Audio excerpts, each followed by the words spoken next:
All right, so in the last video, we saw the general causes of the French Revolution, particularly highlighting the unfair way the French society and government was established, with the third estate being 98% of the population, the general will of the people, yet bearing the majority of the tax burden and having no say so in it. And that caused a financial crisis because the clergy did not pay taxes, the nobility did not pay taxes, many of the bourgeoisie, upper middle class, did not pay taxes. So the majority of the tax burden was felt by the people that could least afford it, and that's also just a bad way to collect taxes. It caused a financial crisis.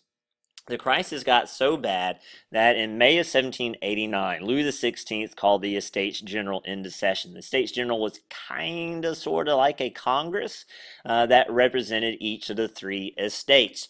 Now, the third estate is not the one that demanded the Estates General be met. It was actually the nobility. The nobility thought they could use the financial crisis as a way to get power away from the monarchy. Remember, going all the way back to Cardinal Richelieu and Louis XIII, the French monarchy had gained more and more power, and the nobility lost more and more power.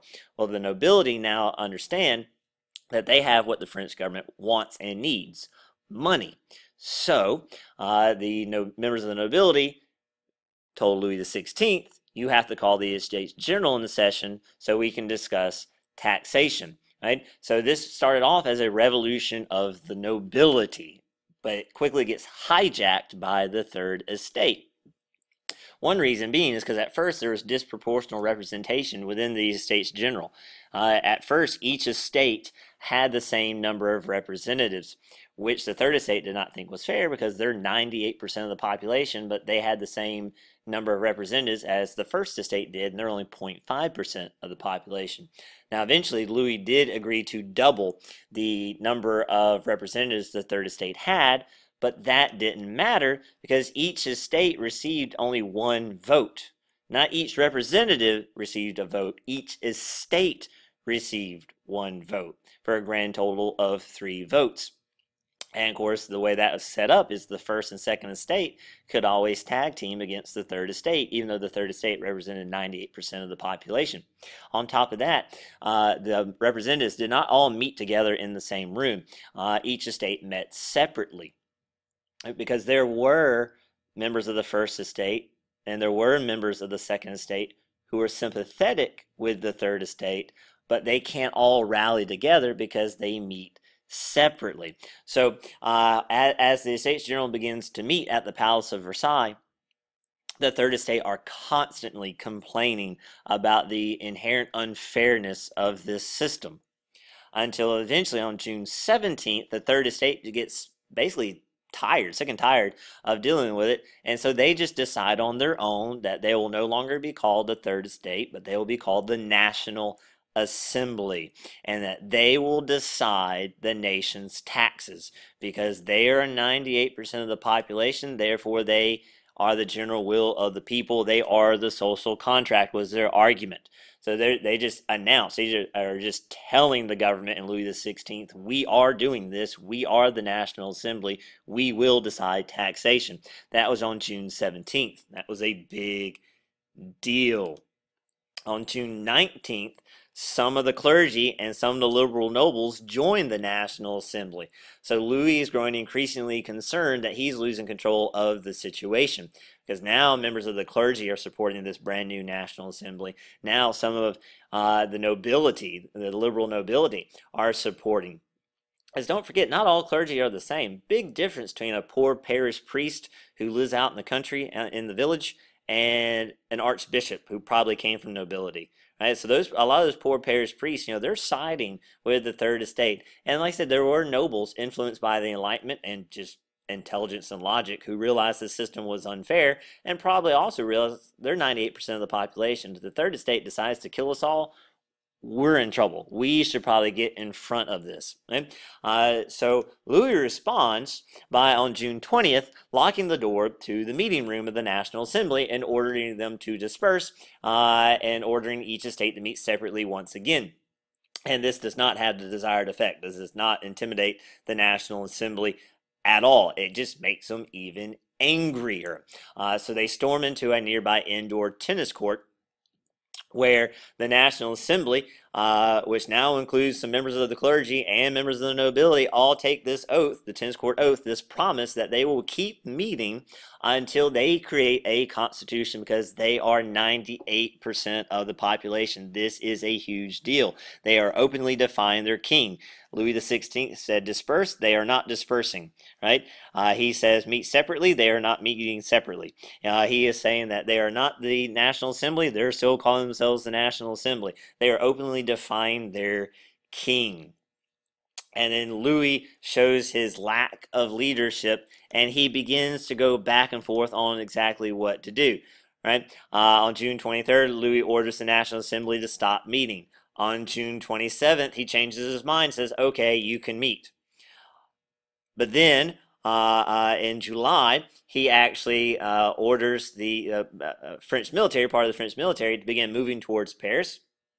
And that freaks people out. There are those who think he's going to use the French army to actually attack the National Assembly. So on June 13th, the people of Paris create the French National Guard to defend themselves potentially from their own army. Think about how crazy that is. Rumors were flying through Paris that Louis is going to use the French army to crush the National Assembly and to invade Paris, which by and large supported the National Assembly. So the people of Paris decided to form their own army on July 13th. On July 14th, this brand new French National Guard decided we need more weapons, and they know just where to get them. The Bastille. The Bastille, which you see in the background, looks like that big castle in the background. That was an armory, a place to stash weapons. And it was also a prison.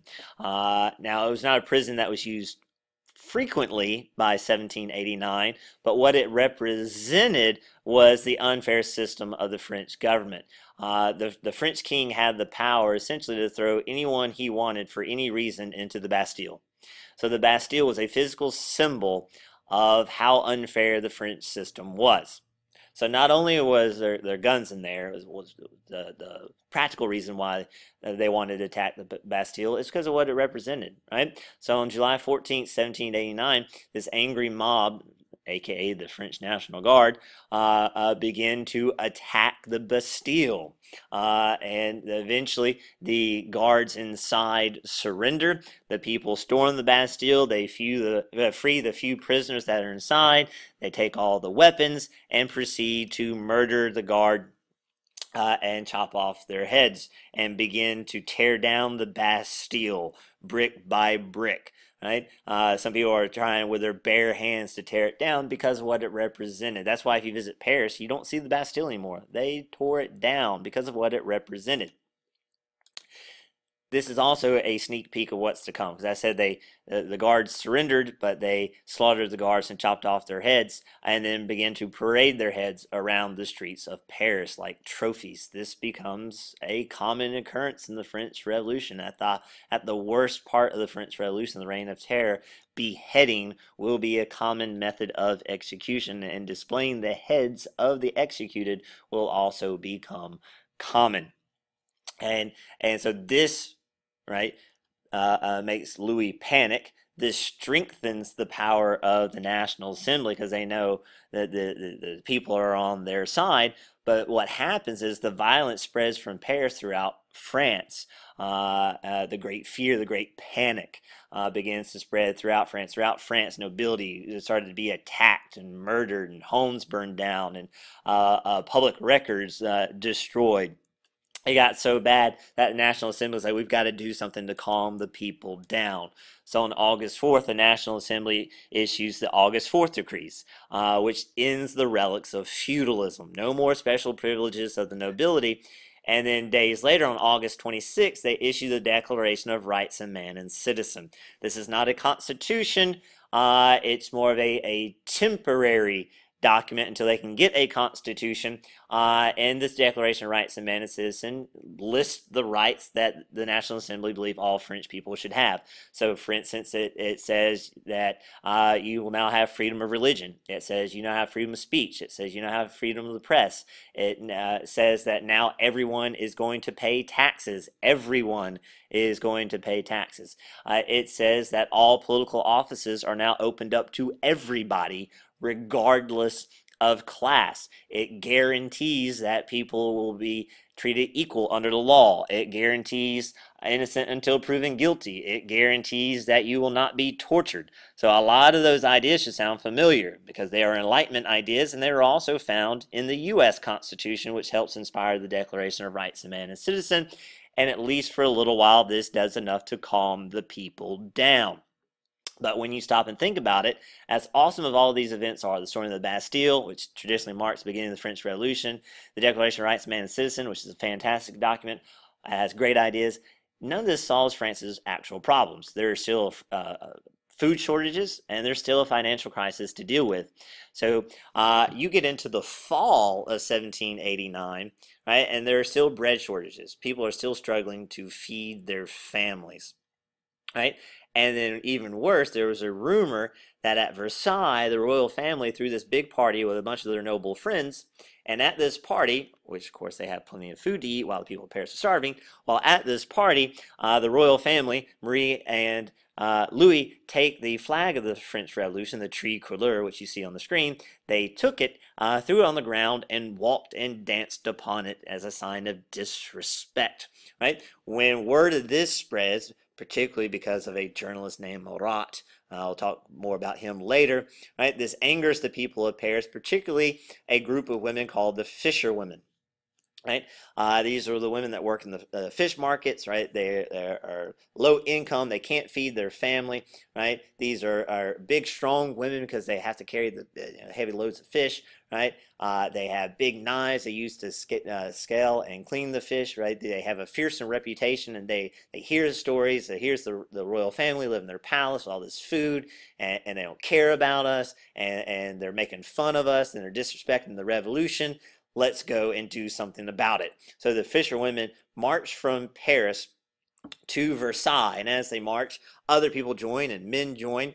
And on October 6th, they actually managed to get inside the palace itself.